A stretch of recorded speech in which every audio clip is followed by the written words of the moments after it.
Assalamualaikum warahmatullahi wabarakatuh. Saya dan teman-teman akan mempresentasikan yang berjudul Analisis Teknik Menceritain pada Film Agak Lain pada mata kuliah kajian film yang diampu oleh dosen Monica Priti Aprilia, SIP, MSI.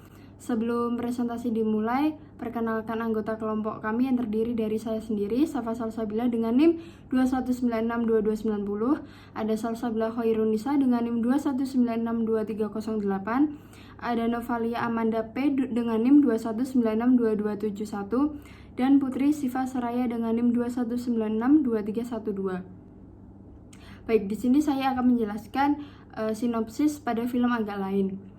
Jadi film sinopsis ini ada 4 orang sahabat yang bekerja di rumah hantu, yaitu dia diperankan oleh Boris Bukir, ada Indra Jegel, ada Benedion, dan Oki Rengga. Awalnya mereka bekerja di pasar malam yang memiliki wahana rumah hantu. Sayangnya tempat pasar malam mereka itu sepi pengunjung.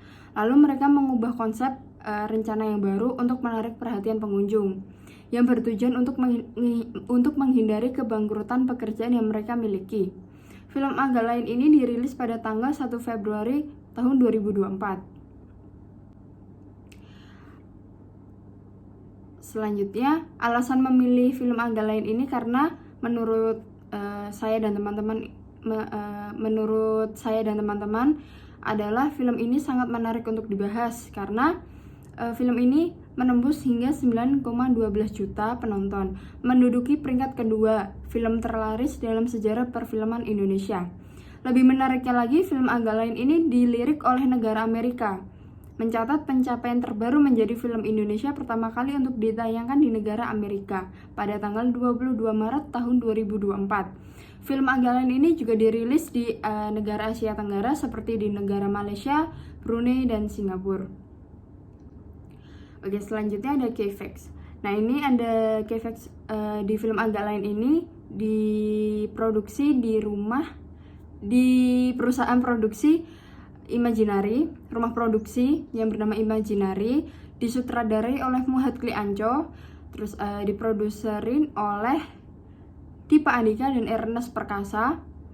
Rilis tayang tanggal 1 Februari tahun 2024, memiliki genre komedi horor, durasi dengan lamanya 119 menit, lokasi syuting berada di Kota Bogor, Jawa Barat, negara Indonesia, bahasa Indonesia, dan tembus penonton hingga 9,12 juta.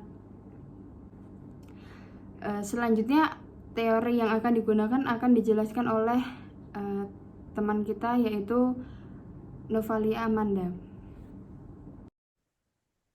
Baik, untuk teori yang digunakan dalam film Agak Lain ini menggunakan konsep teori 3 babak yang biasanya digunakan untuk merancang struktur cerita dari berbagai film box office. Nah, teori ini memiliki struktur yang paling sederhana dibandingkan teori yang lain dengan mengadaptasi dari filosofi kehidupan adanya awal, tengah, dan akhir. Seperti bagian ini dijelaskan bahwa babak pertama, yaitu babak awal, itu menjelaskan mengenai pengenalan rutinitas dan karakter. Nah, babak ini biasanya terdiri dari 15% dari keseluruhan cerita. Untuk yang kedua, babak kedua, yaitu tengah, menjelaskan mengenai cara karakter dalam menyelesaikan masalah. Babak ini seringkali terdapat dari 70% dalam keseluruhan cerita. Nah, di tengah-tengah antara babak 1 dan babak 2 terdapat plot point yang menyambungkannya, di mana plot point ini mengenai masalah dan keputusan karakter yang mengubah rutinitasnya. Untuk yang selanjutnya terdapat bab 3 atau akhir yang merupakan penyelesaian masalah dan memiliki 15% dari keseluruhan cerita. Di antara bab 2 dan bab 3 terdapat plot point 2 yang merupakan titik terendah dari karakter. Nah, dalam teori 3 babak ini, seiring berjalannya waktu, telah dikembangkan lebih kompleks sehingga menciptakan teori baru dan juga terkenal untuk dipakai di berbagai film box office, yaitu teori 8 sequence. Nah, di mana teori 8 sequence ini terdiri dari teori yang di sequence pertama, yaitu pengenalan karakter, di mana pengenalan karakter dan rutinitasnya, dan terdapat point of attack di sana dari timbulnya masalah yang mengganggu rutinitas. Untuk sekuen kedua, merupakan kehidupan karakter setelah rutinitasnya terganggu. Di situ biasanya terdapat penyangkalan dan muncul suatu tekad untuk menghadapi suatu masalah tersebut. Nah, di dalam situ terdapat plot point yang pertama, yaitu karakter mengambil keputusan untuk menyelesaikan masalah. Nah, di sekuen ketiga kita terdapat sekuen di mana karakter mengambil tindakan paling sederhana untuk menyelesaikan masalah. Dalam sekuen 4 terdapat cara yang ditempuh oleh karakter tersebut gagal dan malah makin memperumit masalah. Nah, di situ di dalam sekuen keempat tersebut terdapat midpoint, di mana karakter tuh sudah di titik gak bisa mundur lagi dari jalan yang dia tempuh, dan mau nggak mau harus menyelesaikan keputusan yang telah dia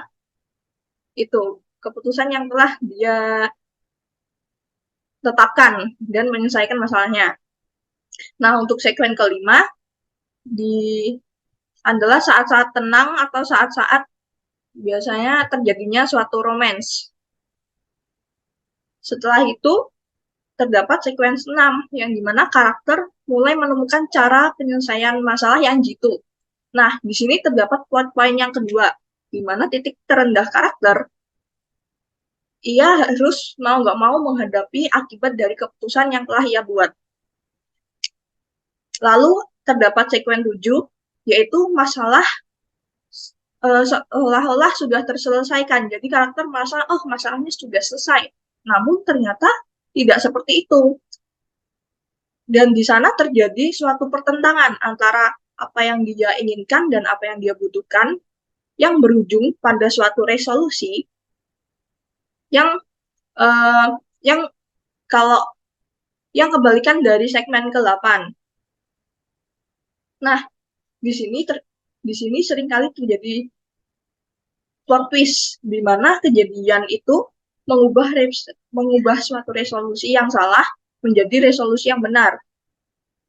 Nah, di segmen 8 terdapat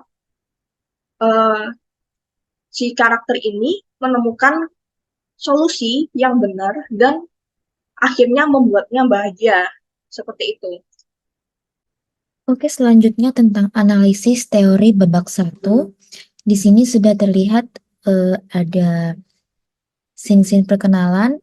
Seperti yang pertama itu ada karakter Oki, yang ini tuh Boris, yang ini Bene, dan yang ini adalah Jegel. Nah, di babak 1 ini bisa kita jelaskan bahwa pada pengenalan karakter awal ada 4 tokoh utama dalam film. Dalam film ini yang sama-sama mereka itu membutuhkan uang untuk mengatasi permasalahan dalam hidup mereka masing-masing. Nah, yang pertama itu adalah Oki. Di sini Oki adalah karakter yang baru saja keluar dari penjara. Nah, dan ia kesulitan untuk mendapatkan pekerjaan.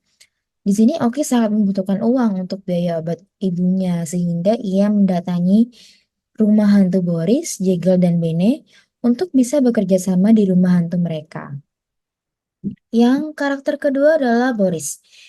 Di sini Boris itu sedang membohongi ibunya bahwa ia itu sudah menjadi seorang tentara, padahal ia tidak menjadi seorang tentara, dia bekerja di rumah hantu itu. Nah, di sini Boris itu mencari banyak cara supaya ia itu menjadi tentara dengan cepat. Makanya Boris membayar seorang oknum dengan uang yang banyak. Namun ternyata dia ditipu dan akhirnya kehilangan uangnya. Tokoh ketiga di sini adalah Bene. Bene di sini dia itu mempunyai kesulitan, yaitu dia ingin menikahi pacarnya yang bernama Naomi. Namun dengan orang tua Naomi, Bene diberi syarat. jika ia ingin menikahi Naomi, Bene harus menikah di gedung dan mengundang 1.000 orang. Nah, di situ Bene benar-benar membutuhkan banyak uang supaya ia mendapat restu dari orang tuanya untuk menikahi si Naomi. Tokoh keempat adalah Jekyll. Jekyll di sini mempunyai banyak utang karena ia berjudi dan ia membutuhkan banyak uang untuk melunasi utang-utangnya.